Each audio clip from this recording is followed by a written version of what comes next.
So hey guys, welcome back to another video of Throne of Steel and I hope कि तुम लोग बहुत ही ज्यादा अच्छे और मजे में होगे। वीडियो में आगे बढ़ने से पहले कहना चाहूंगी कि अगर इससे पहले का एपिसोड अभी तक चेकआउट नहीं किया है तो पहले जाओ और जाके उसे देख लो, वरना यहाँ तुम्हें कुछ समझ नहीं आने वाला। और अगर तुमने देख लिया है तो बिना किसी देर के आज के इस वीडियो को शुरू करते हैं। सो होमीज, जैसा कि मैं लास्ट पार्ट में देखा था जहाँ पे सैर गॉड ऑफ डेथ के टेस्ट को देना शुरू कर देती है, जहाँ पे उसे टास्क दिया जाता है कि तुम्हें 5 सिनफुल स्पिरिट्स को यहाँ पे पकड़ के वापस लाना है और साथ ही ये जो डेथ रिवर है इसके जितने भी बर्डन्स हैं उन्हें सबको तुम्हें अपने कंधों पे कैरी करना होगा। लेकिन उसके पहले तुम्हें इस ट्रायल को पास करके अपनी काबिलियत साबित करनी पड़ेगी। यहाँ पे हम देखते हैं कि ये जो स्पिरिट्स थी ये असल में 5 गॉड्स थी जिनके सिंस थी जो कि एक रिजेंटफुल स्पिरिट की तरह बन चुकी है और जो कि दिखने में काफी ज्यादा भयानक होता है। और सैर और इसके बीच में फाइट शुरू हो जाती है, जहाँ पे इसे देखते साथ ही सैर समझ आती है कि न जाने इसने कितने मासूमों की जान ली होगी। और अब सैर ठान लेती है कि जितने लोगों को आज तक इसने मारा है ना उन सब का बदला वो लेके रहेगी। और अब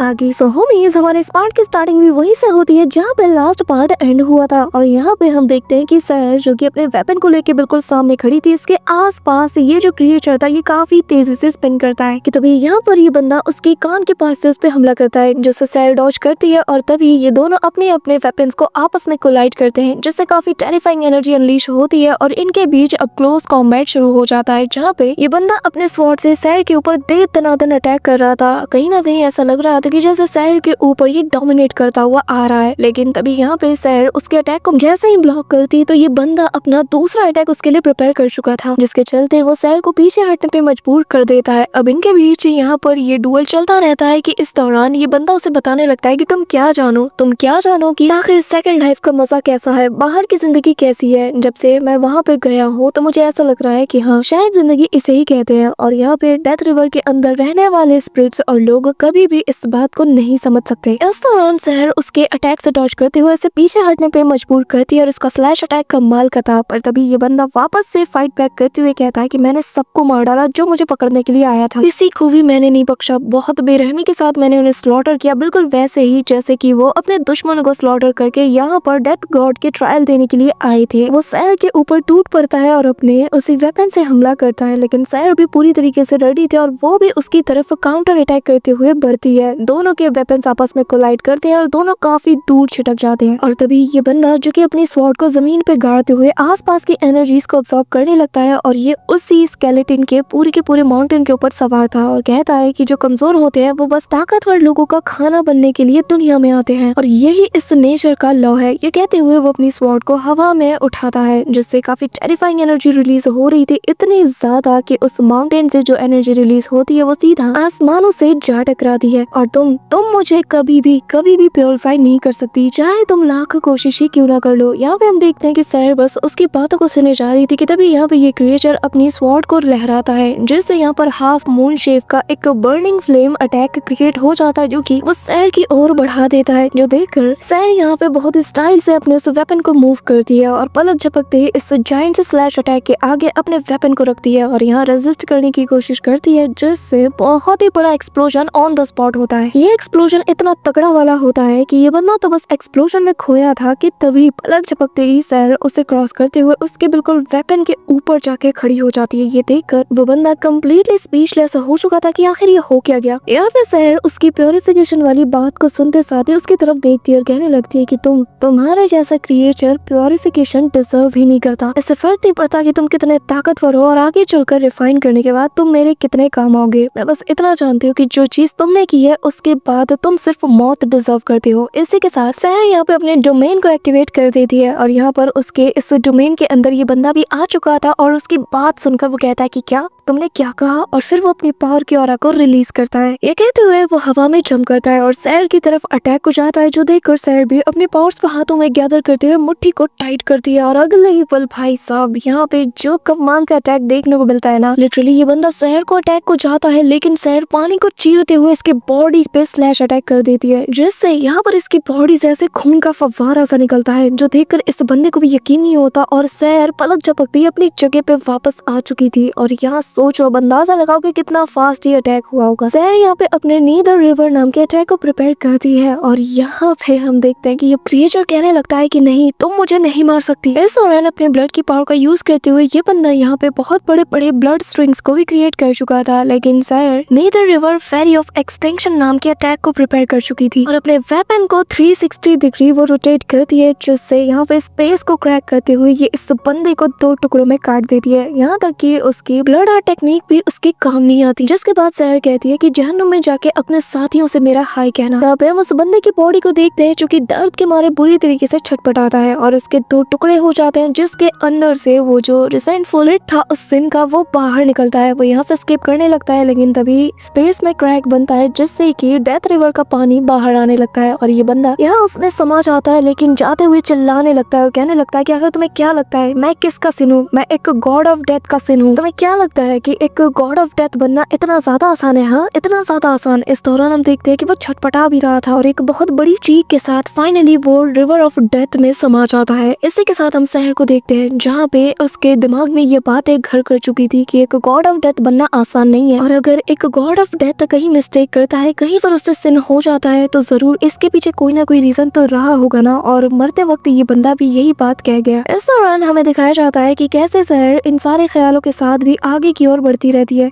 इसी के साथ हमें दिखाया जाता है कि यहाँ पर अब दूसरे सिन की बारी थी, जिसका नाम था वाइल्ड सोल, एक ऐसा मैलेस जो कि सारे लिविंग क्रिएचर्स को पॉइजन करता है। यहाँ पर हम देखते हैं कि ये जो क्रिएचर था ये वाकई में दिखने में बहुत ही ज्यादा खौफनाक था और वो यहाँ पर सहर को देखकर कहने लगता है कि तुम्हारा ये सो कॉल्ड ट्रायल मुझे नहीं रोक सकता और मैं किसी का पपेट नहीं हूँ कि कोई मुझे ट्रायल के लिए यूज करे। लेकिन यहाँ पर सहर आती है और वही अपना half moon blade slash attack करती है, जो कि इतना ज्यादा कमाल का होता है कि बस इसकी चपेट में आते साथ ही यहाँ पर इस बंदे का काम भी पूरी तरीके से तमाम हो जाता है। अब यहाँ पे पारी थी तीसरे सिन की, यानी कि जिसे नाइटमेयर करप्शन कहा जाता है और सहर का सामना यहाँ पर एक बहुत बड़े से भद्दे से दिखने वाले स्कॉर्पियन से होता है, जो कि अपनी डंक से उस पर अटैक करता है। लेकिन सहर स्पीड के साथ मूव करते हुए अपने वेपन के जरिए से उस पर एक के बाद एक दे दनादन अटैक करती जाती है और फाइनली इसका काम तमाम करके वो अब चौथे बंदे, जिसे कि cursed crow of withered soul कहा जाता है, उसकी तरफ बढ़ती है। और ये एक ऐसा इविल थॉट है जो कि कर्स की तरह है और जो कि ओरिजिन ऑफ लाइफ को भी इफेक्ट करता है। यहाँ पे हम सहर को पाते हैं जो कि यहाँ पर चारों तरफ से उन्हीं कर्स्ड क्रो से घिरी हुई थी और यहाँ पे इनका एक बवंडर मौजूद था कि तभी सहर यहाँ पर अपने उसी डेडली लोटस फ्लावर की मार को एक्टिवेट करती है और तभी जैसे ही वो अपना स्लैश अटैक करती है तो यहाँ पर deadly destruction lotus power activate हो चुका था, जिसकी डिस्ट्रक्शन हो रहा इतनी खतरनाक होती है कि सहर पलक झपकते ही यहाँ पर चौथे बंदे को भी निपटा देती है, यानी कि उस सिन को। और ऐसे ही हम देखते हैं कि अपने मोमेंटम को कैरी करते हुए फाइनली सहर उस सिन के पास भी पहुंच जाती है, जिसे कि सबसे बड़ा सिन कहा जाता है और ये फाइनल सिन था जिसका नाम है फ्लावर ऑफ ब्लड। और ये एक ऐसा ऑब्सेशन है जो कि हेवनली प्रिंसिपल को भी डिफाई करता है। इसी के साथ हम देखते हैं कि सहर उस ग्रास फील्ड के ऊपर चलते हुए आगे बढ़ रही थी और वो उसी नक्शे को देख रही थी, लेकिन तभी उसे अपने सामने एक गुलाब नजर आता है, जैसे कि यहाँ पर हम उसी लेडी को देखते हैं जिसे कि हमने फर्स्ट पार्ट के स्टार्टिंग में देखा था और वो उस गुलाब को उठाते हुए उसे स्मेल करती है और कहती है कि जरा थोड़ी देर रुकना है। सहर यहाँ पे इसे देख के हैरान थी, क्योंकि अब तक जितने भी सिंस का उसने सामना किया उसके अंदर इविलनेस और हेट्रेड पूरी तरीके से भरी हुई थी, लेकिन ये जो फिफ्थ सिन थी ये काफी ज्यादा शांत नजर आती है। यहाँ पे हम देखते हैं कि वो जो फिफ्थ सिन थी वो यहाँ उस गुलाब को पानी में बहा देती है और फिर सहर से कहती है कि तुम यहाँ पर मुझे लेने आई हो, है ना,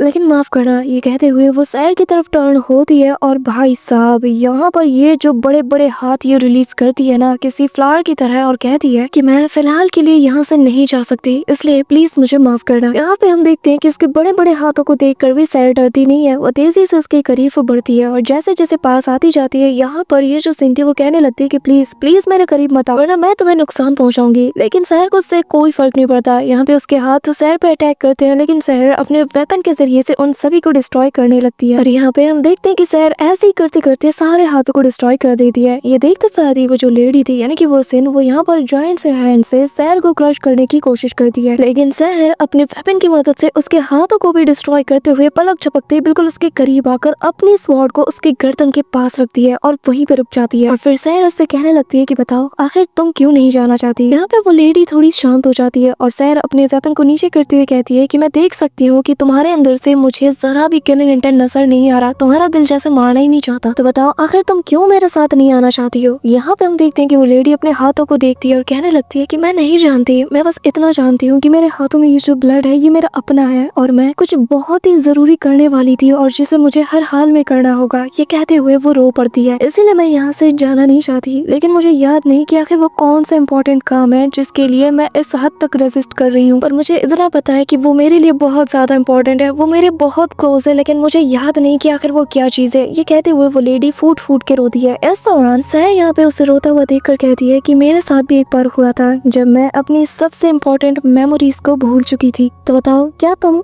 मुझ पे भरोसा कर सकती हो। ये कहते साथ ही सहर अपने हाथों में एक छोटे से लोटस को क्रिएट करती है और जो कि पूरी तरीके से स्पिरिचुअल एनर्जी से भरी हुई थी, यानी कि जिसमें लाइफ एनर्जी भी थी। और यहाँ पे सीधा सहर उसकी तरफ इस लोटस को थ्रो करती है और जैसे ही वो लेडी उसे टच करती है तो यहाँ पर उसे कुछ अलग ही फील होता है। और अगले ही पल हम यहाँ पर एक छोटे से घर को देखते हैं जो कि माउंटेन साइड पे बसा हुआ था। इसी के साथ एक बंदा इनके घर के बाहर दस्तक देता है और जहाँ पर ये लेडी घर के अंदर टेबल के ऊपर लेटी हुई थी। और यहाँ इस पार्ट का नाम है कि क्या पापा घर वापस आएंगे। यहाँ पे हम देखते हैं कि वो लेडी जैसे ही दरवाजे पे दस्तक की आवाज सुनती है तो तेजी से जाकर गेट खोलती है, जहाँ पे दो नाइट उसे नजर आते हैं जो कि यहाँ पर अपने हाथों में एक स्वॉर्ड को थामे हुए उस लेडी की ओर इशारा करते हैं। यहाँ पर जैसे ही वो लड़की उस स्वॉर्ड को देखती है तो उसका दिल बैठ सा जाता है और यहाँ उनसे कहा जाता है कि माफ करना, वो बहुत ही पावरफुल और बहुत ही साहसी नाइट थे, लेकिन हम उन्हें नहीं बचा पाए। यहाँ पर हम देखते हैं कि ये बात सुनते साथ ही वो लेडी फूट फूट के रोने लगती है। यहाँ पर उसकी छोटी बच्ची को तो अभी कुछ भी समझ नहीं आ रहा था। यहाँ पर हम देखते हैं कि वो छोटी बच्ची अपनी माँ को ऐसे रोता हुआ देखकर कंफ्यूज थी कि तभी वो उसका हाथ पकड़ते हुए उन फ्लावर्स की तरफ इशारा करती है जो कि खिले हुए थे और वो बताना चाहती है कि मदर आपने तो कहा था कि मेरा फादर तब वापस आएगा जब ये सारे फूल खिल जाएंगे, तो आखिर वो अब तक क्यों नहीं आया। यहाँ पे उसकी मदर उसे टाइटली होल्ड कर लेती है और उसे हक करते हुए जोर जोर से रोती है और यह लड़की काफी ज्यादा कंफ्यूज थी और यहाँ पे इशारों से बताने लगती है कि मदर एक बात बताइए, क्या मैं दोबारा कभी किसी को पापा नहीं कह पाऊंगी। जिसके बाद उसकी मदर अपनी बेटी से कहती है कि चिंता मत करो, अभी भी तुम्हारे पास तुम्हारी माँ है ना। और ऐसे ही वो कड़ी मेहनत करना शुरू कर देती है, जंगल से लकड़ियाँ काट के लाती है और उसके लिए बहुत ही अच्छा खाना भी बनाती है और कहती है कि तुम्हारे पास अभी भी तुम्हारी माँ है जो कि तुम्हें हमेशा प्रोटेक्ट करती रहेगी ताकि तुम काफी ज्यादा स्ट्रॉन्ग बनो और जल्दी ग्रो कर जाओ। इस दौरान इनकी जिंदगी ऐसे ही गुजरती रहती है। वो अकेले रात भर अपनी बेटी के लिए मेहनत करती है, कपड़े सिलती है ताकि 4 पैसों से उसका पेट भर सके। जब उसकी बेटी की तबीयत खराब होती है तो वो उसका ख्याल भी रखती है। ऐसे ही करते करते हम देखते हैं कि एक दिन वो भी आता है जब उसकी बेटी बहुत ज्यादा बीमार होती है, तो वो ठंड के मौसम में उसे कैरी करते हुए कंधों के ऊपर उसे डॉक्टर के पास ले जाती है, जिसके साथ ही वो ठीक हो जाती है और पहले से ज्यादा वो स्ट्रॉन्ग भी बन चुकी थी।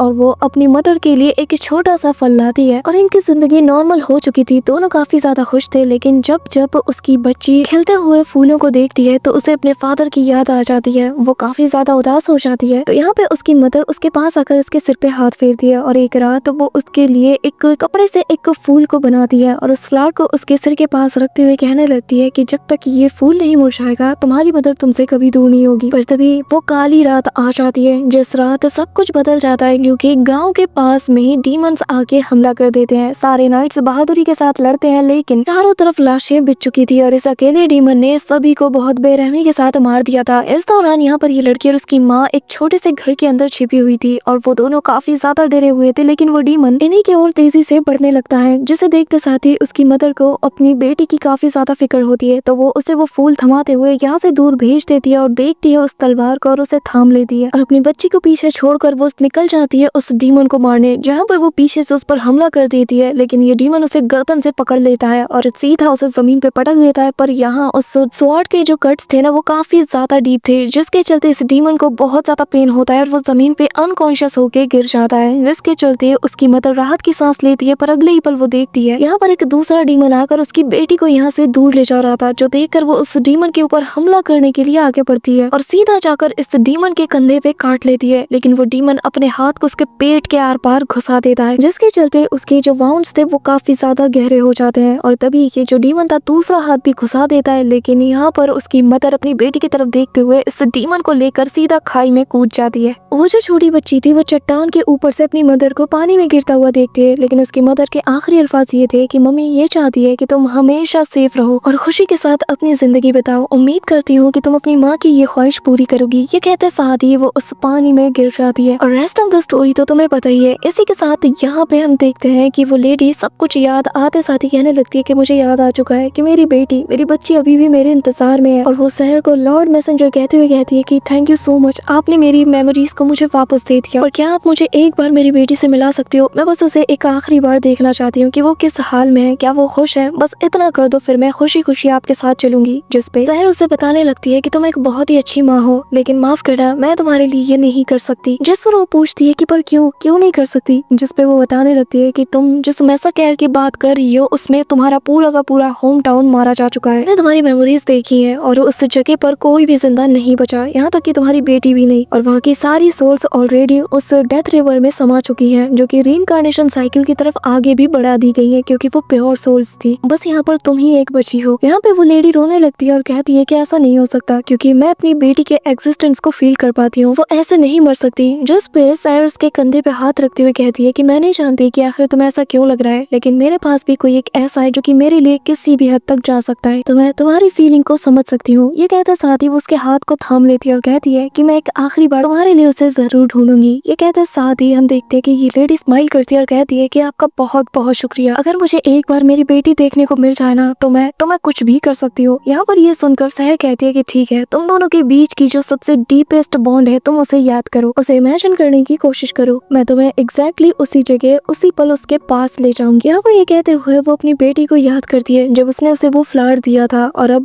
यहाँ पर उस फ्लावर को फील करते साथ ही वो कहती है कि मुझे वो मिल गई। और तभी वो अपनी पावर की मदद से उस फ्लावर को यहाँ पे समन करती है और कहने लगती है कि जब तक ये फ्लावर एग्जिस्ट करता है मेरी बेटी भी एग्जिस्ट करती होगी। इसी के साथ हम देखते हैं कि ये जो फ्लावर था ये उस लड़की की ओर जाने लगता है, जो देखकर सहर और वो लेडी दोनों यहाँ से फ्लाई करते हुए उस फ्लावर का पीछा करना शुरू कर देती है। और यहाँ हम देखते हैं कि उसी डेथ रिवर के बिल्कुल बॉटम में आकर ये फ्लावर समा जाता है। वो लेडी कहती है कि मैसेंजर, मेरी लेडी भी यहीं पे है। जिस पे वो कहती है कि ये तो डेथ रिवर का बॉटम है, क्या तुम श्योर हो कि तुम्हारी बेटी यहीं पे है? जिस पर वो कहती है कि हाँ, क्योंकि मैं उसके ऑरा को फील कर पा रही हूँ। जिस पे सहर कहती है कि ठीक है फिर। और ये लोग जैसे ही बॉटम में जाकर देखते हैं तो यहाँ पर कुछ नहीं था। तो यहाँ पे वो लेडी कहती है कि आखिर मेरी बेटी कहाँ गई? सहर बताती है कि जिस जगह पर हम खड़े हैं ये डेथ रिवर का बिल्कुल बॉटम है, और बॉटम में बस जो लोग मारे जा चुके हैं उनकी भुलाई गई ऑब्सेशंस हैं, तुम्हारी बेटी यहाँ पे नहीं हो सकती। जिस पे वो रेजिस्ट करते हुए कहती है कि नहीं, वो यही है, मैंने उसे यही फील किया, मैं जानती हूँ वो यही है, वो कहीं नहीं जा सकती। सहर यहाँ पे समझ चुकी है कि इसकी बेटी को देखने का जो ऑब्सेशन है ये काफी ज्यादा डीप है, और सहर दिमाग लगाती है कि क्यों ना मैं इसके लिए एक इल्यूजन को क्रिएट करूँ, लेकिन ये तो फिर इसे धोखा देने जैसा होगा। कि तभी यहाँ पर वो लेडी कहती है कि जरा देखो वो वहाँ पे है, वहाँ पर कुछ नजर आ रहा है। अब यहाँ पे हम देखते हैं कि वही नजारा हमें दिखता है जहाँ पर इसका घर मौजूद था, जो कि टूटी हालत में था, और ये देखकर सहर शॉक्ड थी।